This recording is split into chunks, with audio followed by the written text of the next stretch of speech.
Building a life that you don't need to escape. That is the topic of conversation with my guest, Kevin Dahlstrom, who is a 4-time founder, CMO, investor, all around great dude. He's one of my favorite follows on X or Twitter. We're going to talk about some very practical things that you can do to create a more healthy, happy life. We're going to be talking about exercise, diet, sleep, who you hang out with, what you do, the ideal end state that you create for yourself. We're going to talk about saying no. We're going to talk about stopping doing stupid stuff. Lots of great things here. Some of it you might disagree with. Some of it you might agree with. But I encourage you to listen to the whole interview because it will challenge you, it will encourage you, and it will give you some insights in what you can do to build a life that you truly enjoy. So let's dive right in. This is Eric Anderton, and you're listening to Construction Genius, a leadership masterclass. Thomas Edison said that genius is 1% inspiration and 99% perspiration. If you're a construction leader, you know all about the perspiration, and this show is all about the 1% inspiration that you can add to your hard work to help you to improve your leadership.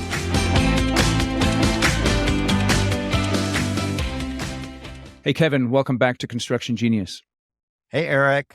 Glad to be back. You know, I've stopped doing most podcasts, but when you reached out to me, I just view it as an opportunity for you and I to chat. I always enjoy our conversations. Thank you. I appreciate you coming on. What piqued my interest this time was an epic tweet thread that you had of 50 recommendations, but what it began with is something very simple. On their 50th birthday, some people turn 70 and some turn 30. And, being 54, that got my attention. And so I wanted to get you on the podcast and just talk about that because I have a concern that a lot of people are not as healthy as they could be. And obviously, you look in America with obesity, with various illnesses that people have, with just the stresses of running a business. It's tremendously challenging. So I want to dive into some simple things that people can begin to do to, so to speak, maybe reclaim their health and habits that they can install. So let me just begin with that. What's the premise of that idea that, some people turn 70, some people turn 30? Let's talk about that. Yeah, I mean, the basic idea behind that is that little habits compound, right? And little things done for years and decades end up making a huge difference. That's kind of the core idea behind compounding. I'm a big fan of the word and the concept of compounding in everything, in finance and health and relationships, everything. And, back to this idea of, I think I said, on their 50th birthday, some people turn 70 and some turn 30.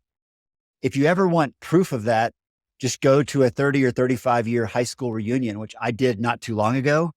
And wow, is it eye opening? It really is. There is sort of a clear divide between, I'll overly simplify it by saying, the people who have done all the right things and taken care of themselves versus the people who haven't done as good a job. There's a it's visible, right? It's a very noticeable difference. And, the more important piece isn't just the way people look, but it's how they feel and how they're able to perform into their 50s and beyond. Yeah. So that's one thing we're talking about here today. It's very important for us you and I are both in our 50s. I know many people who listen to the show, they're not necessarily super young folks. And we're not talking about an aesthetic look. We're not talking about a six-pack or anything like that. We're talking about our overall health.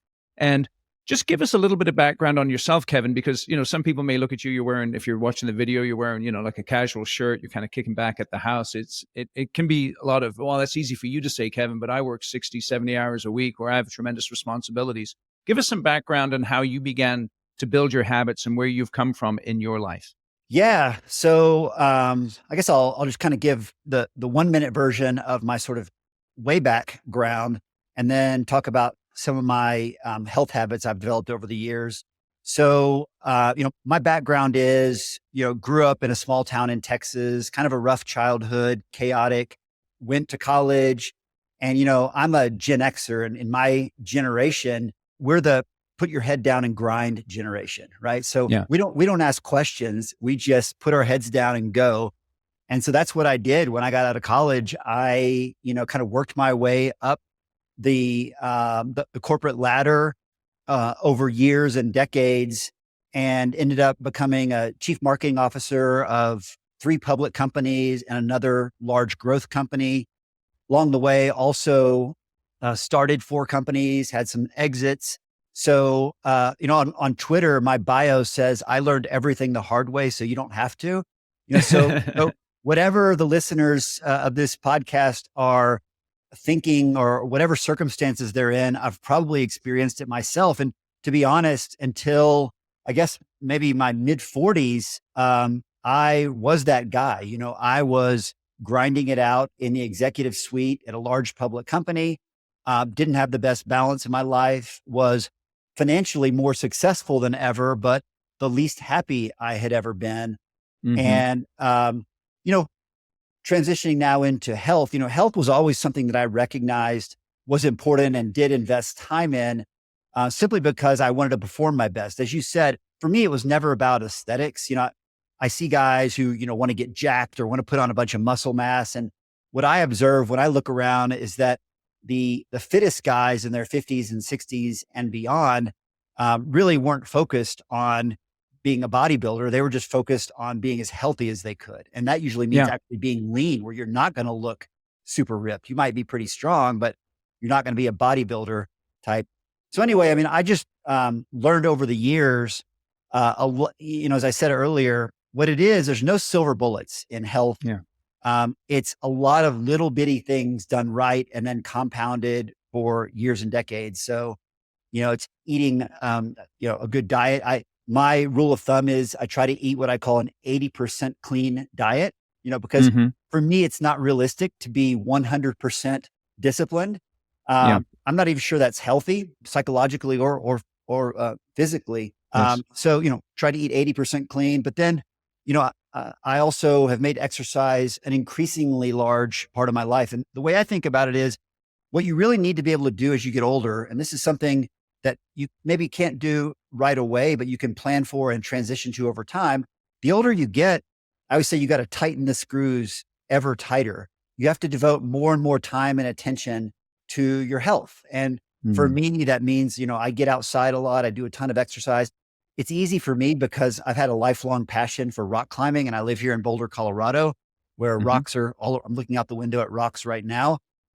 So I spend, 20 hours a week doing exercise, mostly in the form of rock climbing. And so it really, the one point I kind of want to drive home is, adequate exercise isn't going to the gym and working out a few times a week. That's a good start. It really has to become a big part of your lifestyle and even your identity. And that's the great thing about pursuing exercise through a sport or an activity like rock climbing or something else, is that it's something that can become part of your identity. It's something where you can pursue not only fitness, but mastery of a craft. Yeah, that's interesting. So let's just go through this in a little more detail.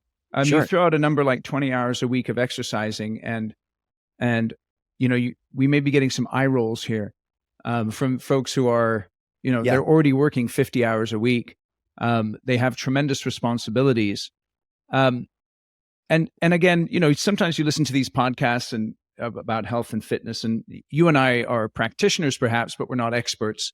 We don't have degrees or anything, but, and they start to, lay out all these protocols and things like that. And really what we're looking to pursue here is, like you said, some incremental changes that you can then build up over time.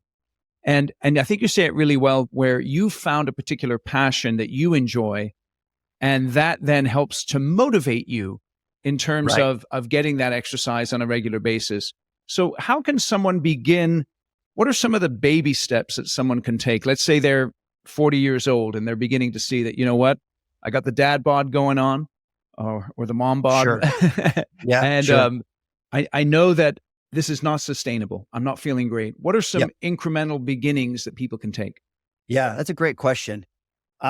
First thing I would say is that consistency is everything. I would rather see Yes. someone do something small, but do it consistently, rather than kind of do the exercise version of binge dieting. You know what I mean? Like Right. where you starve yourself and then you binge. I see a lot of people, it's the classic, right? After the new year, the gym is packed full of people. And then 3 weeks later, it's empty. So I'll give you a really specific, great starting point, which is walking. I Yes. believe walking is a massively underrated thing to do, not only for fitness or for physical fitness, but also for mental health. Yes, it is. It's incredible. And when I say walking, I'm not talking about, walking around the block. I think, go for an hour walk every day after work. Find that time. The harsh reality is, if you are one of those people who, like I used to be, who's working 50 or 60 hours a week, you've got to decide if you're going to prioritize health or not, because you're Yes. actually going to be more effective over the long run if you do prioritize health. And that does ultimately probably mean setting boundaries. I mean, that's something I did. I did have to do when I became increasingly passionate about health and fitness, and specifically rock climbing. I began to set boundaries on my work and my schedule. And again, this isn't something you can necessarily do overnight, but if you know what the end goal is, if your end goal is to be able to devote 10, 15, 20 hours a week to exercise, health, and fitness, then that's something that you can work toward over years. It may take years to get there, but you can work toward it. Yeah, and so let's talk more about walking, because it's something that I do a lot. Yeah. And I do a lot of it because of two reasons. Number one, it's low impact, but I think you bring up a very important point here. It has tremendous psychological benefits in terms of giving you a space where you're moving your body, but you're also able to engage your mind and perhaps even relax your mind. Do you find that when you're walking? Absolutely. And it's very different than other modes of exercise. For example, one of the things I like about climbing is it does the opposite, right? It requires such absolute focus that it clears everything else from my head. Walking is the opposite, right? Where it gives your mind the space to wander. And it's even been shown in studies that even your brain chemicals, kind of change when you're walking, so that you are more creative. In a literal sense, your brain is more creative. I could go on and on about walking. So I hear you on the low impact. I am recovering from a pretty severe back injury right now. And, one thing I've learned as I've dove into the world of exercise or injury rehab is the worst thing you can do is stop moving. That's sort of the old school of thought was, you need rest to recover. It's actually not true. For most injuries, you need to continue moving. And I've found walking in particular for my lower back has been incredible. So I walk every day. My wife and I walk our dog together. Then I'll usually do a little hike on my own. And I could go on and on about all the benefits. And it's separate and distinct from running. I think running is a different thing. It's a completely different animal. Yeah, and I think one of the things that I encourage people to do, I consciously do this. I do not take my phone when I go outside. And I know that's hard for many executives to hear, but please, for the love of God, leave your phone at home.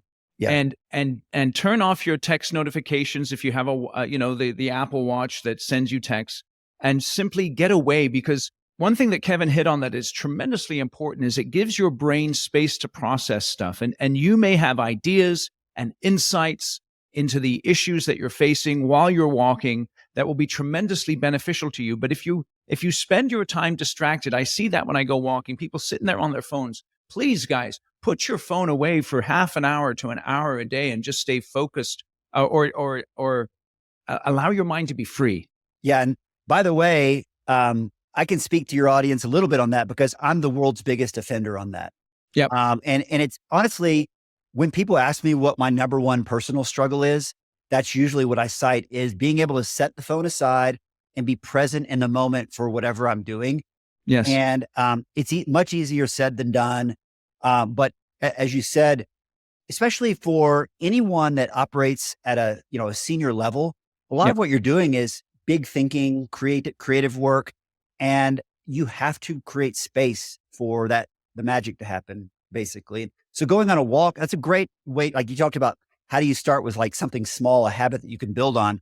Yep. Maybe you go on a 30 or 45-minute walk every day, and you start with just that. You leave your phone behind. The rest of the day, you can have your phone at your side, but just for that, try leaving your phone behind. And then that's something to build upon.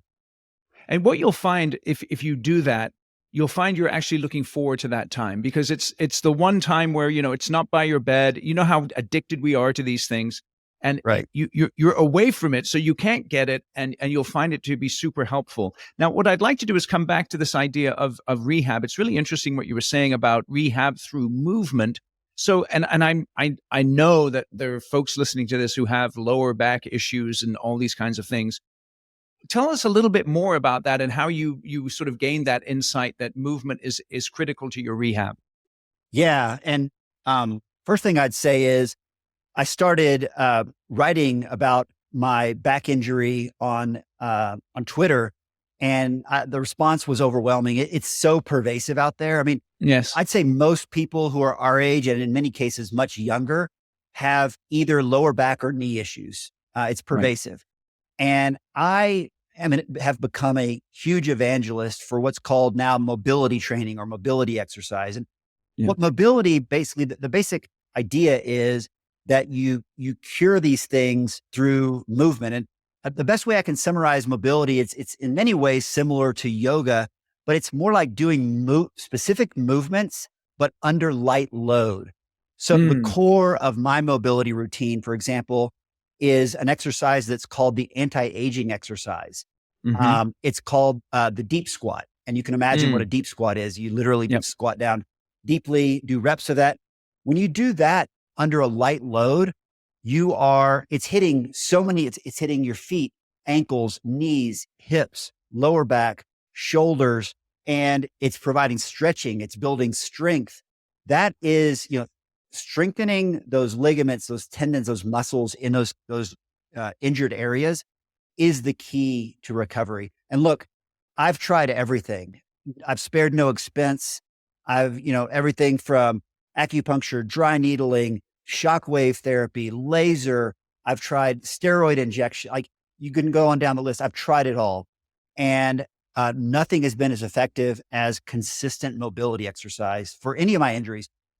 Just side note is, in addition to my back injury, I've always had this like minor nagging right knee problem, right? Mm. It's just kind of, when I go on a long hike, it sort of acts up a little bit without really trying to. By doing this mobility routine now for over a year, my knee is completely resolved. It's healthier than it's ever been. And That's I would have great. told you that was impossible a year ago. So let's talk more about that. Okay, so you're talking about, I know you're talking about a deep squat under light load. Is there anything else in that mobility routine that you're doing? Yeah, I mean, look, one thing I learned as I sort of dove into this whole field of exercise and rehabilitation science is that world has transformed in the past 10 years. Yes, it has. Yeah. Everything that all the things that used to be sort of accepted as the gold standard for rehabbing injuries have been turned on their heads.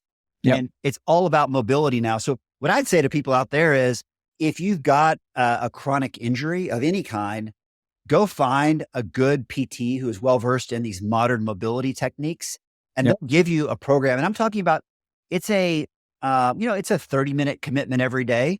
Yep. But wow, it's the best investment I make every day. You talk about looking forward to things, my morning routine is sacrosanct. So Yes. Yes. when I go to bed every night, I look forward to getting up. I'm an early riser. Yep. I look forward to getting up at about 5. And to be honest, my routine now takes a total of about 90 minutes or so. And Yep. Yep. about 30 minutes of that is my stretching and mobility work. And by the time I finish it, I feel so good. That's why I look forward to it. I look forward to knowing that I'm going to feel so good. And again, it's not just the body, it's the mind too. By the time I finish my morning routine, it's almost a way to guarantee, Eric, that you're going to have a great day. Yes.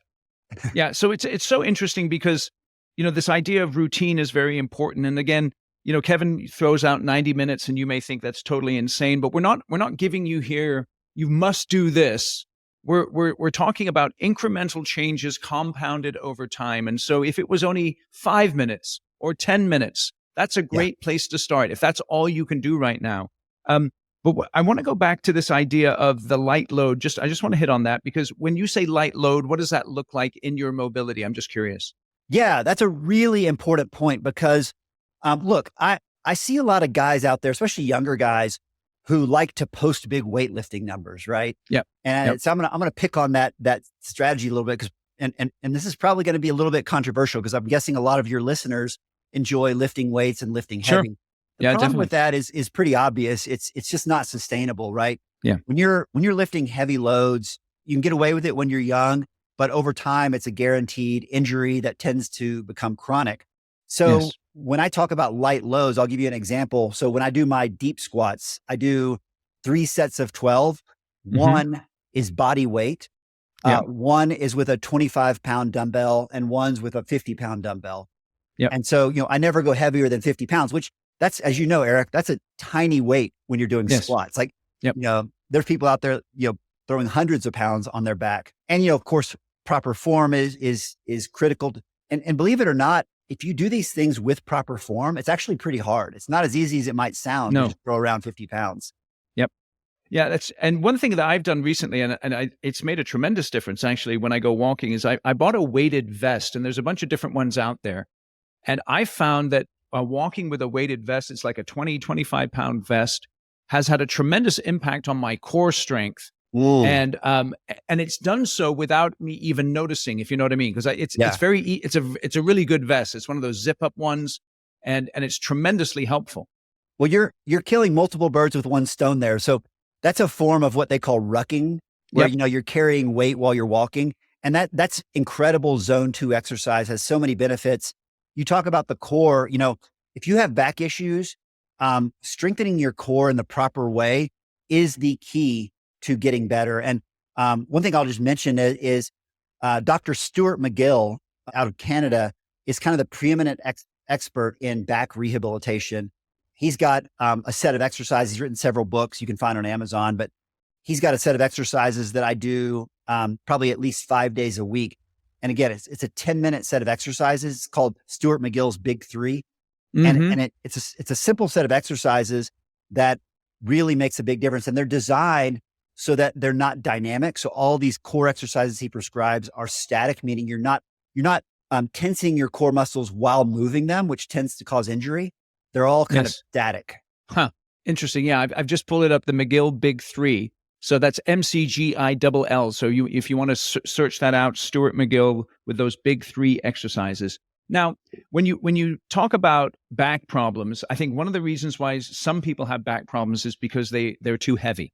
Mm. And I was in an airport yesterday. It just blows me away here in America, and we know this is true. So we're not doing any fat shaming or anything like that here.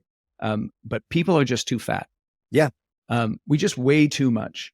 What are your tips or insights for getting lean and staying lean? Yeah. And again, listen, guys, we're not talking about getting a 6-pack or anything stupid, but if you're 20 Yeah. pounds overweight or 30 pounds overweight, if you lose 5 or 10 pounds, it can have a tremendous positive impact on your life. So how have you maintained that leanness over time? Yeah. Well, before I get into that, I want to give you just an eye-opening experience I had recently. So it just so happened that in the month of June, I went to a beach in Florida and I Yeah. went to a beach in France on the Mediterranean. Mm, And interesting. wow, what a difference. I would say in Florida, 60 to 70% of people on the beach were overweight and Yeah. many pretty severely. In Nice, I'm not kidding you, Eric, maybe 1 out of 1,000 people I saw on the beach was overweight. Wow. It's so dramatic a difference. And I think actually, it's pretty clear that comes from diet. The Yep. American diet is notoriously bad. We eat a lot of processed foods. So the core principles of diet are pretty simple. And I don't think you have to get extreme. Yes. We're kind of talking about small changes here. I use this simple thing of just eat clean, eat 80% clean. What is do you mean clean? by clean? Yeah, Tell me exactly. clean. So Yeah. what does clean mean? It means buying the highest quality ingredients, like real food. So like real, I'm not a vegetarian or vegan. I eat a lot of meat. So, Right. high quality meats, ideally grass fed or, as close to the organic or properly raised as possible or non-factory farmed. Lots of fruit and vegetables. Yep. They always say like, stay away from the center aisles of the grocery store where all the Yeah. boxed and packaged food are. Those are garbage. They're toxic garbage foods. Yep. And so, eat real food. And I've found that if you eat clean, you actually don't even have to limit the quantity that much. Mm. Because if you eat clean and you're doing a sufficient amount of exercise, that usually is enough for your body to kind of reach its natural set point in terms of weight. Mm, And then, of course, for me personally, and I think for most people, sugar is enemy number one, not only hmm because it's empty calories, but also because it's the number one trigger for inflammation. And mm, inflammation is really the root of most, if not all, disease. So, cut out the obvious things, right? Cut out the right. sodas. And, look, I will admit, I have a huge weakness for ice cream. That's my number one weakness. And I will binge on ice cream, a couple nights a week. But I think that's okay. That's why I say 80% clean. Yes. Where it gets dangerous, because habits, Eric, can cut both ways, right? Yes. And so a bad habit that I have gotten into, like even recently, is like ice cream every night. And you know Right. what? Even though I exercise more than 99% of people, I eat a really clean diet. If Yeah. I'm eating or ice cream every night, I definitely notice it in my performance. Yes, yeah. And so this is one of the things is it's really interesting. You cannot out exercise a bad diet. It's really, really Truth. important because and one thing I found to be helpful, and I know not everyone likes doing this, but for me personally, tracking my food has been tremendously enlightening, particularly when it comes to understanding how many carbs I'm eating every day. Yeah. Because we can consume carbs so quickly without even knowing it. And pretty soon we're eating in a calorie excess. And as a result of eating in a calorie excess, you're going to put on weight. Yeah. It is really that simple. Yeah, It, it is. And so that's another thing, right? So, I really like it. We're talking about eating clean 80% of the time. And again, there's no magic pills here, guys, when it comes to diet. So, when people are trying to sell you different diets or different ways of doing things, it's really not that hard. All you have to do is eat less than you burn. That's basically, it's physics, right? We can't outrun physics. We can't outrun biology. And then if you're eating stuff that is relatively healthy, and like you said, getting your sugar from good fruit and getting plenty of vegetables and eating good quality meats, it's really not that complicated. yep. If you'll allow me, I want to go on a Please. quick tangent about Yeah, hit it. one thing that is the closest thing to a silver bullet that there is in diet and health, and that is fasting. And Mm, I'm not talking about extreme fasting here. What I'm right. talking about is maybe once a month, you go 24 hours where you do water only. And there's nothing easier than that, right? It's actually easier to not eat than to eat. It takes less time. Right. And if you ever want to go down a rabbit hole, Google um, fasting studies, and the results are nothing short of eye popping. And Right. what fasting does, just the quick background on fasting, historically, food wasn't always abundant. And so human beings, as we evolved, we went through periods of fasting without, not by choice, but because it was forced on us. The body adapted so that it uses those periods when it doesn't have to use energy to digest food to clean up the body. Essentially, it's a thing called autophagy, where it kills Yep. off these bad cells. The long-term studies around people who fast and long-term cancer rates are just mind-boggling. Like literally 70% reduction in, all types of cancer from very minimal fasting, actually.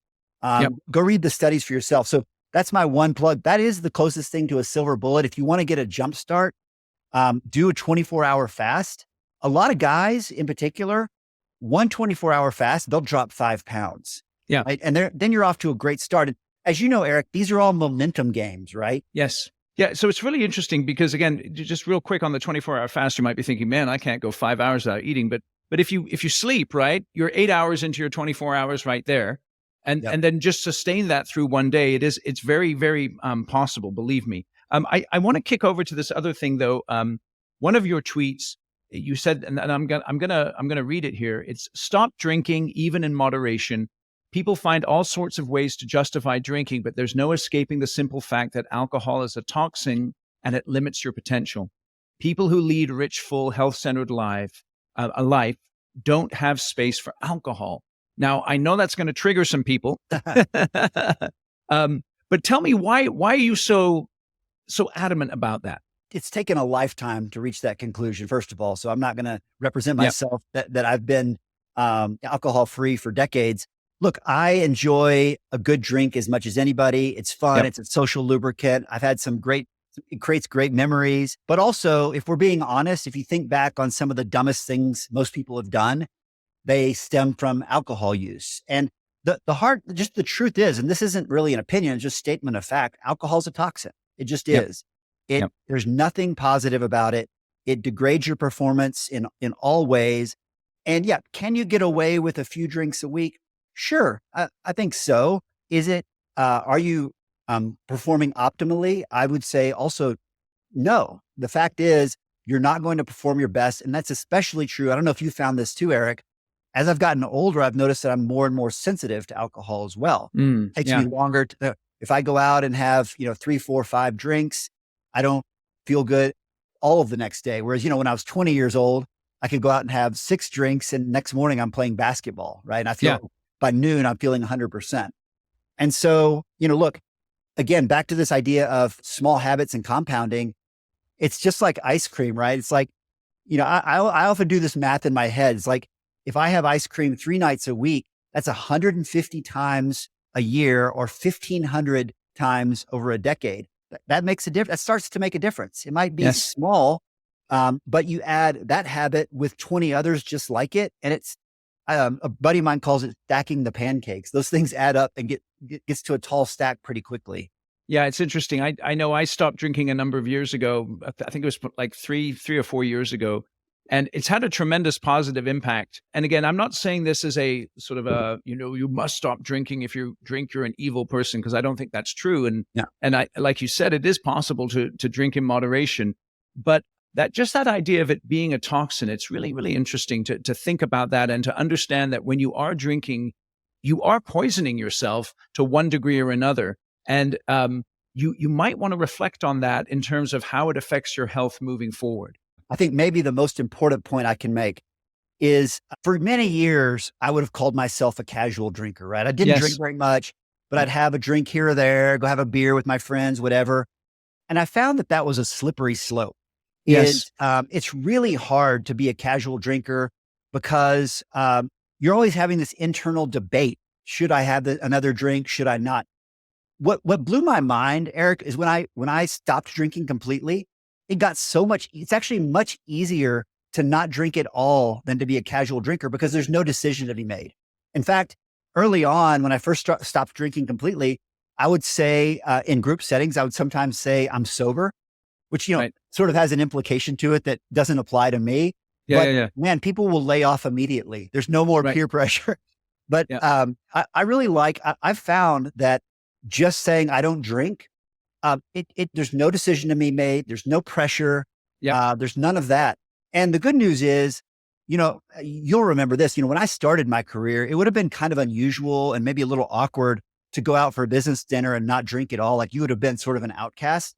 Yes. That's changed quite a bit. There's a lot of people out there that have made the same decision not to drink.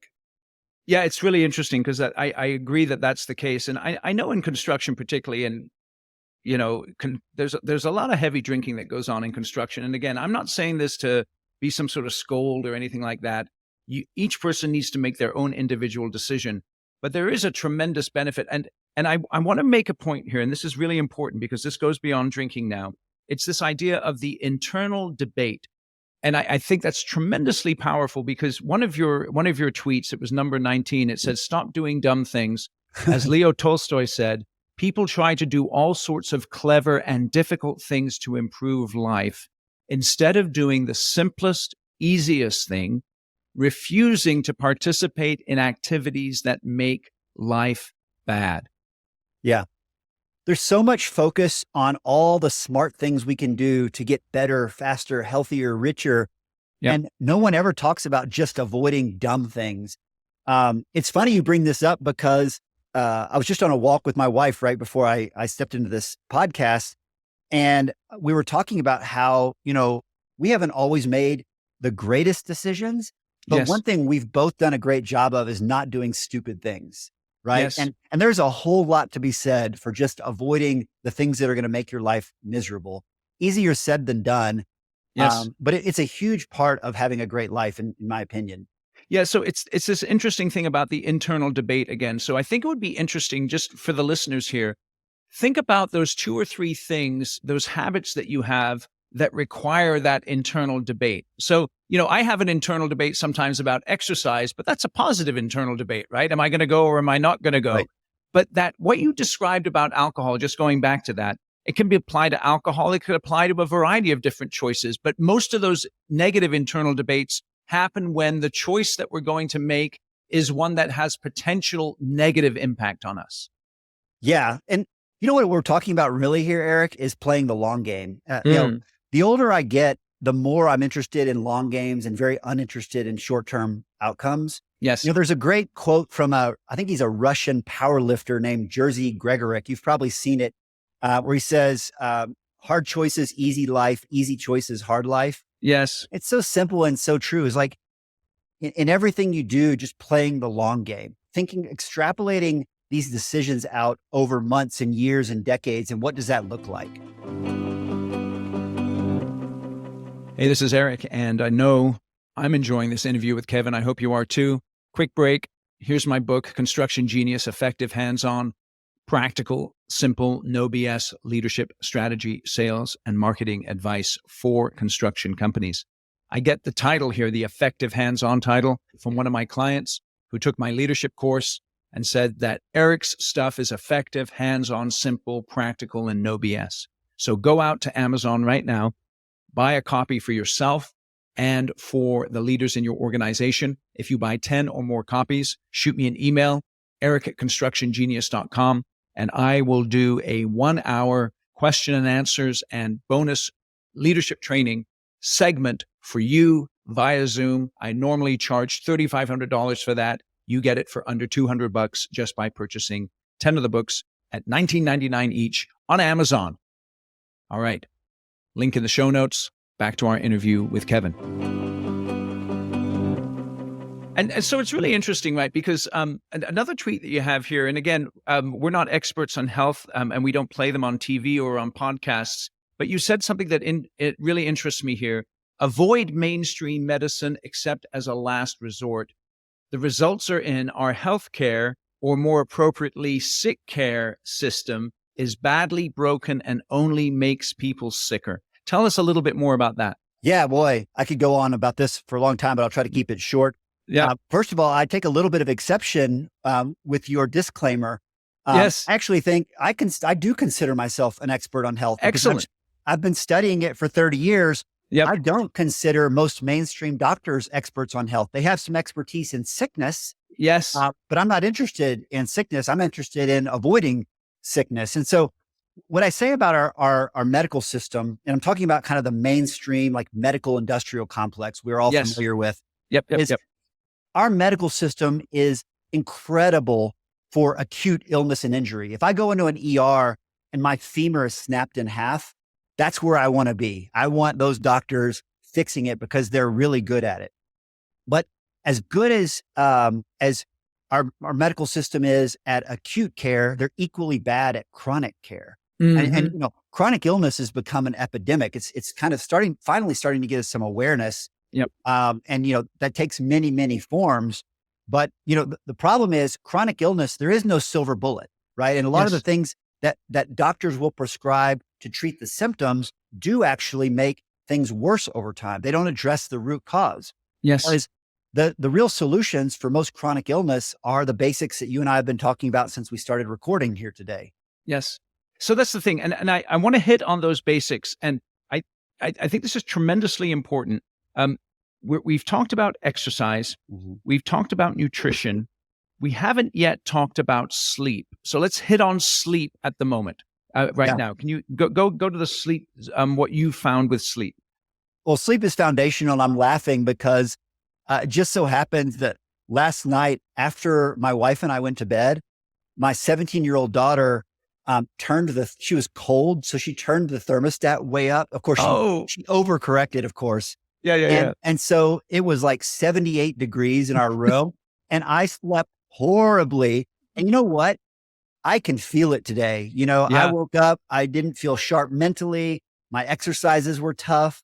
And I told her, I said, Allie, that one decision you made is going to cost me the day. Yeah, But, but right. Stick it to her. yeah, yeah. And she's like, anything else to say, Dad? You're right. But yeah, I mean, that's just a good example. Like sleep is, arguably the foundation. Yes. Now, all these things obviously work together, right? You Yes, get they way do. better sleep if you're exercising and eating well. And Yes. there's lots of little things you can do to optimize. Like sleep's one of those great ones. To your, kind of the theme of this show today is like little things you can do to improve your life. Sleep's Yes. a great example of that. Where like the little things add up quickly. So a huge one is not eating for several hours before you go to bed. Yes. I'd say like definitely not after dinner, and ideally even have like an early dinner where you've haven't eaten in, let's say, 5 or 6 hours before you get. That's Mhm. kind of optimal, but at least a couple Yeah. hours. Yes. No screen time, at least an hour, ideally a couple hours before you go to bed. Uh-huh. Keep your room at a good temperature for you, which for me is I like to sleep cold. Another little one that's a huge improvement is covering up all the LED lights in your Mm. room with black electrical tape Mm. so that you're in a dark room. It's not only the darkness, but LED has an impact on your brain. Yeah. Those wavelengths, so little hacks like that. And then there's also a couple supplements, by the way, that I find really effective. One is an herb called ashwagandha. Uh-huh. If you tend to have like a racing thoughts when you go to bed, it really calms the nervous system and shuts down those thoughts. Taking magnesium at bedtime really helps. But yeah, I mean, there's nobody is built different. The vast majority of human beings need a good solid 8 hours of sleep every night. And that's especially true if you're older. It's especially true if you exercise a lot or have a stressful job, which we all do. Yes. So sleep is absolutely a foundational pillar of health. Yeah. Yeah. So we've talked about food, and when I think about this, I think about it in this way. Food, the word that I always remember is moderation. Yeah. Right. And like you said, 80% clean. Right. So Yeah. let's not be, we're not going to be, some sort of food fascist or something like that, where it has to be, 100% all the time, 80% clean. Exercise is consistency, like we've talked about. And for you, Yep. if consistency is 25, 30 minutes a day, be consistent. Yep. And then with sleep, it's sufficiency, knowing how much sleep you need and being consistent. And I agree with you there, Kevin, on the eating part. I find that if I eat anywhere close to bedtime, it really ruins the way that I sleep. Right. And then having the room dark and having the room at a good temperature, those things really, really help. Correct. And, I think one thing that a lot of people just don't really think about related to eating is that the amount of energy that digestion consumes. Yes. When you eat, most of your body's resources and energy are diverted to digesting that food. Right. And so like a rule of thumb that I like to use is I like to stop eating when I'm like just barely satisfied, right? As you know, like there's a tendency to always like be stuffed at every meal. That's a Totally. uniquely American thing. Yes. But I find like always feeling a little bit hungry. Like for example, if you struggle with afternoon fatigue, try just eating more frequent meals, but smaller, and always remain just a little bit hungry. You might find that your energy level goes way up. Yep. Yep. So right now we've talked about food, we've talked about exercise, we've talked about eating well. All of those things will relate to keeping us out of this health care or sick care system of ours. We talked about don't do stupid stuff, right? That's tremendously important. Let's talk about community here a little bit. What have you found in terms of the relationships that you have? You've mentioned your wife a couple of times. You've mentioned rock climbing, and I know you have a community involved with that. Tell us a little bit more about how a community of like-minded people is tremendously important in terms of health. It's another one of those pillars. And, we could even throw in there, I'm sure you were going to get to it anyways, almost like borders into the spiritual side of things as well. Yeah. But yeah, I mean, look, ultimately that's arguably like the most important thing is like, do you have good community? I think many, many studies show that like everything from depression to physical health is dramatically impacted by your sense of community. And that's one thing I always say about like having a passionate pursuit like rock climbing. Yeah. I always say I came for the climbing, I stayed for the people. Yeah, right. And because what I found in rock climbing was a community of people who are my tribe, basically. Right. For a lot of us, especially if we're like busy business guys, we end up just by default building our friend group from work, or Yes. maybe it's neighbors. Well, really, you actually don't have a lot in common with those people. Like when you kind of dig below the surface, the fact that you Yeah. just happen to work at the same company or do sort of this similar job, there's much more to us than work. In fact, work is not even the biggest part of us in most cases. And so, Right. find your tribe. And I always say, like, find your passionate pursuit, and you'll find your tribe. I have a great story that I have to tell because Please. it's a powerful explainer. So there was a guy, a good friend of mine, who I founded a company with about 10 years ago. Very successful guy, like had success in the corporate world, and then he ran this company that we'd founded. We had a lot of success, and then his marriage came to an end, and Mm, he went through just a very, very nasty divorce, child custody and mm. fighting for money. And he was in a very, very dark place, like without getting into details, like the darkest place you can imagine. Yes. Out of desperation, he rekindled his teenage love of BMX racing. And I didn't even know there was like an adult BMX leagues. Yeah, right. He joined this BMX league, and I kind of lost touch with him for a while. I talked to him about a year later, and he said, "Kevin, I'm not exaggerating when I say that BMX racing saved my life." Right. He said, "I met people who are all of my friends now come from the BMX world. I've started dating again. I have something to look forward to every day." And so I think that's what it's all about. It's like, it's all of these things. It's, in the case of rock climbing or BMX racing, the beauty is you're killing multiple birds with one stone, right? You've got this incredible activity that gives you lots of exercise. It gives you sunshine. It gives you connection with nature. It introduces you to people who are likely to be of like mind. Yep. It does all of these things, and it does transform lives. It climbing transformed my life. It changed the direction of my life, and I've seen it play out with others. And look, I talk a lot about rock climbing. Find your thing, right? Yes. It can be anything. It doesn't even have to be a physical activity necessarily, but find that thing that it's like rekindling your childhood joy. Find Yeah. that thing that just brings you inherent joy. Yep. Yeah. It's interesting. One of the things that I love to do is I love to play my guitar, Mm. and I find in that it's really interesting because I spend all day, you like using my brain and my mouth, but not doing much with my hands. And I'm not the most practical, handy guy in the world, Yep. which is ironic since I work with construction companies. But I'm just looking at my guitar right now, and one of the joys of my life is picking up the guitar and just spending time doing something that's tactile and in even so different than what we would do on a day-to-day basis. That's right. Well, music's an incredible outlet, and I think you hit upon a key point with this idea of something tactile.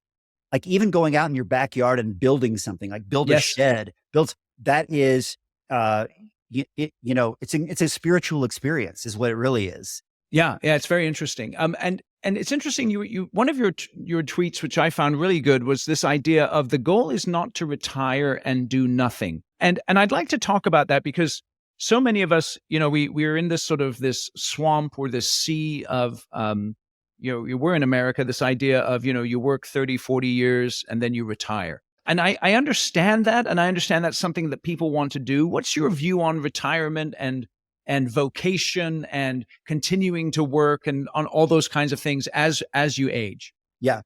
Well, I'll put it flatly. I mean, I believe the old retirement paradigm is broken, has always been broken.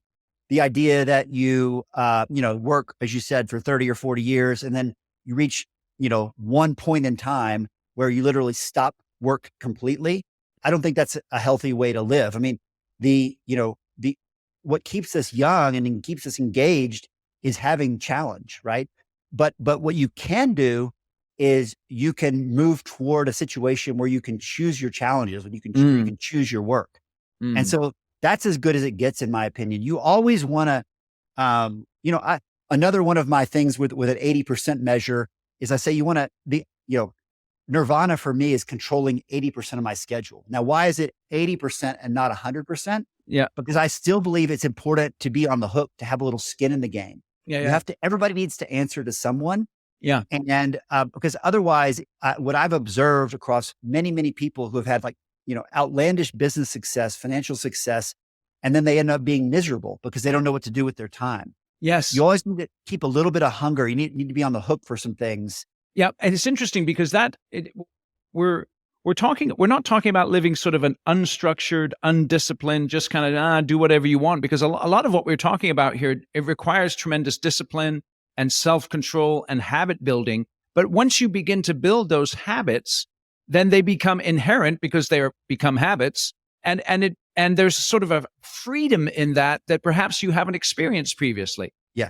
I mean, what we're really talking about is building a life that you don't need to escape. And, that doesn't happen overnight. There's an exercise that I promote a lot that I came up with when I was going through a lot of this kind of sort of midlife, I'll call it a midlife crisis for lack of a better term, is I call this exercise the ideal end state. And it's a very simple exercise that I found to be incredibly powerful. Literally what you do is you just take out a piece of paper and bullet point out, and if you could have any life you want, what would it look like on a day-to-day basis? And you should be as detailed as possible. So like on my list, it says things like eat 80% clean, regular time in nature, lots of sunshine, rock climbing, 4 or 5 times a week. It's that level of specificity. There's 20 or 30 things on my list. The reason that's eye-opening is twofold. Number one, it gives you a stake in the ground that you can move toward, and it highlights the gap between where you are and where you want to be. So often like illuminates the path in front of you, helps to make decisions really clear. The second thing that's really powerful is when people write out their ideal end state and then they reflect on that list, they're almost always shocked at that most of the things on the list don't require huge sums of money. Yes. We have this belief in our head that's been ingrained in us by society that you need to have millions and millions of dollars to quote unquote retire or control your time. That's just not the case. It turns out that the best things in life are free. I mean, it's kind of a cliche statement, but it really is true. And the proof of that is going through this exercise and literally list out what that ideal life looks like. It probably looks a lot more like just having the flexibility to do things when you want, to be surrounded by people you love, and to do a lot of the activities that will be on your list ends up being like free or close to free. And it's interesting. So let's talk about that, because again, people, they worry about their retirement. But if we're going to, let's say we buy into some of the stuff that we've been talking here today, the one thing that you are going to want to really focus your money on is actually doing things like buying quality food, right? Who cares what kind of a car you have, right? If you're eating crap food, who cares if you live in a 20,000-foot mansion, if you feel like garbage every time you wake up in the morning because you don't exercise consistently, you don't eat right, and you don't hang around with people who share your values. These things are not, like you said, it's so important. These things are not expensive, but they are priceless if you can nail those things down. Yeah. Well, usually, and not always, but usually things like, fancy cars are cheap substitutes for the real thing. Yeah. Right. And so there's nothing wrong with having a fancy car. If you want to drive a Porsche or a Lambo, by all means do. But what I would say is, for all those things, ask if, does this bring me true joy or not? Yeah. Because if it doesn't, then it's taking up space that could be occupied by something that does bring true joy. And, I've learned a lot of those lessons the hard way myself. Yep. And it's interesting. So I'll tell you about that, because I spend a lot of time sometimes thinking about, what kind of car to drive, right? And I always have this little game in my head. And this always happens after I test drive a car. I test drive a car and I'm thinking that I'm going to have some sort of life-changing experience. And then all of a sudden it's just a guitar. It's just a car. You know what I mean? Yeah. But then what's interesting is I have a Martin guitar, and a Martin is not a cheap brand, right? And so I spent, relatively speaking, quite a lot of money on my guitar. And I was playing it a couple of days ago, and my daughter was just listening to me play. And because we have a couple of guitars in the house, and we have this one that we take camping, and it's kind of crap, but it does the job. And when you compare the crap guitar with the Martin guitar, there's just no comparison. Yeah. And so there is a genuine difference of experience. Yep. Playing one versus playing the other. And so when you're making these purchases, one of the things for you to think about is there a genuine difference in experience between what you're buying for maybe, let's say, $1,000 and what you're buying for $10,000. If Right. there is, and you can experience that, Yep. and that makes a difference, then that's something to take into consideration. But if there isn't, then perhaps that $1,000 purchase really does make sense. Yeah. And I'll give you you gave a personal example. I'll give another personal example where, for me, I'm not really a car guy. So Yeah. I drive a 15-year-old car that has 180,000 miles on it. And I love that truck because it's got all my climbing gear nicely organized in it. And my Nice. mechanic always reminds me every time I get it repaired, the repairs cost more than the car is worth. Yeah, yeah, yeah. So, but I love that car. A fancy car would not bring me joy. But the flip side of that is we live in a very large, expensive house here in Boulder. Yep. Why? Because that house brings us huge joy. Yes. We have visitors all summer. Families stay with us. We can Yes. offer our home to others, and we entertain a lot. This big house brings us a lot of joy. So in that case, making a big purchase does make sense, and it's individual to everyone. Yes. I think the key is just ask that question. It's like, is this going to create joy for me? Is that experience that this brings going to create joy for me? Yeah, And and so this is key, right? Because when we're saying all these things here, right, we're not saying you must do this and you mustn't do that when it comes to these subjective choices. But that is a really good indicator. So perhaps what you can do is give yourself like a 3-month check-in after you make a large purchase, and ask yourself, is it giving you that return on investment, both not just financially but emotionally, like you're describing, that return on investment that you expected, or are you disappointed and then you just have another hole that you need to fill Yep. with another purchase? Yeah, and I think a key saying here is everything you own owns a piece of you. Mm-hmm. So, and that I found that to really be quite literally true. Like there is a burden, financial, emotional, and otherwise, with everything you own. And so everything you own also crowds out something else. There's an opportunity cost. Yeah. And so, what we're really talking about here is a form of minimalism, which, I do subscribe to. I'm a big fan of minimalism. It's not what most people think it is. Minimalism isn't about living like a monk and sacrificing joy. It's literally the opposite. It's making space for more joy. So getting rid of the things that don't bring you true joy so that you can gorge on the things that do. What does that look like in my life? Because I became so passionate about climbing, as you know, Eric, I rebooted my life to be able to spend more time climbing. That's why I'm able to spend 20 hours a week. It didn't happen by accident. Yep. That was the deliberate plan that took years to carry out. But it happened because I recognized that that's what brings me joy.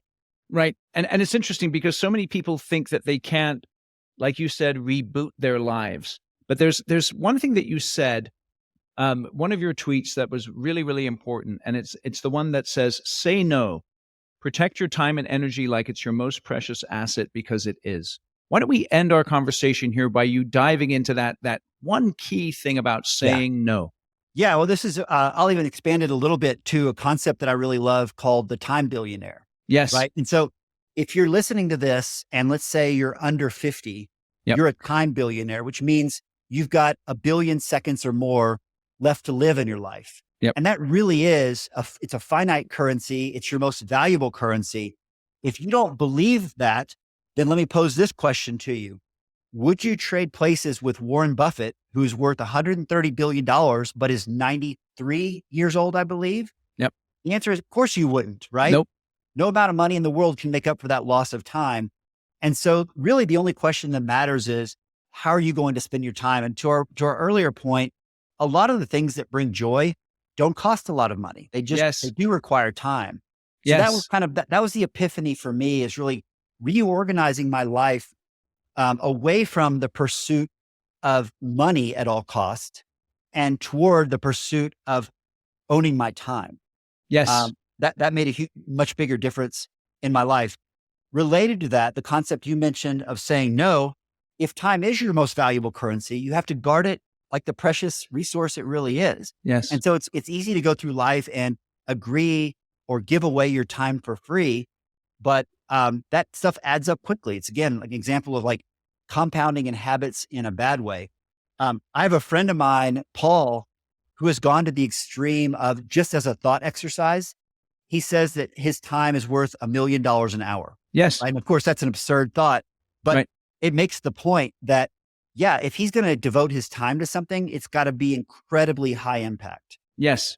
And so I actually use that concept. I have a number in my head for everything that I do, particularly related to my business. And if it falls below that, then I don't do it. I have someone Yeah. else do it. But I think what's really important with this idea of time is going back to this the concept of writing out your end state and thinking about the things you need to do to get to that end state, and then being really, really aggressive about saying no to everything that doesn't get you to Correct. that end state.